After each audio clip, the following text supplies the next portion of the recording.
We have an update on that tragic plane crash we first reported on in December of 2019, where 5 passengers were killed and 1 injured when their plane crashed shortly after takeoff in Lafayette, Louisiana. The small twin-engine jet was heading to a Louisiana State University football playoff game in Atlanta when it suddenly crashed into a post office parking lot shortly after takeoff from Lafayette Regional Airport.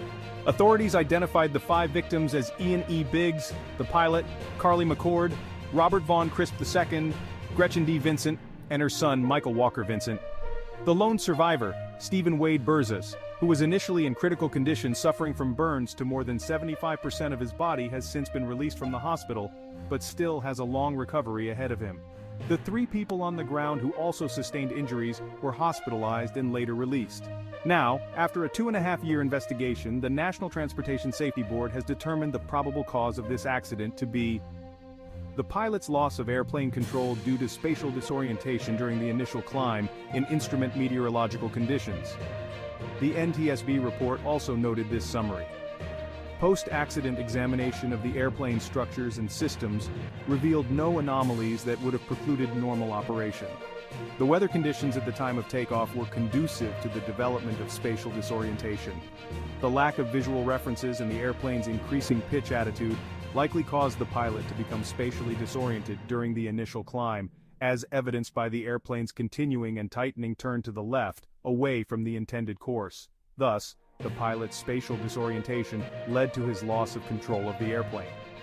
Spatial disorientation is defined by the Federal Aviation Administration as a loss of proper bearings, state of mental confusion as to position, location, or movement relative to the position of the Earth. The report also included the following timeline leading up to the fatal crash. The airplane impacted trees and transmission lines on the south edge of a road. The first ground scar was located on the north edge of the road, extending 789 feet from the trees and transmission lines just 1.5 miles from the airport.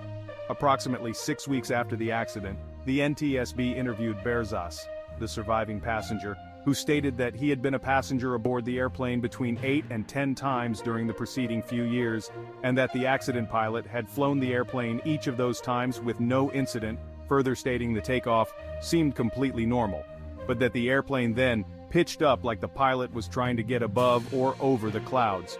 During some of the previous flights, the pilot would stabilize the airplane and then climb aggressively after takeoff, but during the accident flight, a harder-than-normal pitching movement occurred. He recalled looking out the window and seeing the ground briefly, even though the airplane felt as if it were climbing. The NTSB did not find anomalies that would have prevented normal operation of both engines. Both had impact and fire damage after the crash. Weight and balance calculations showed that the airplane's total weight and center of gravity were within limits. A truly sad update for a very tragic accident. For Parish News, I'm Flint Zarang.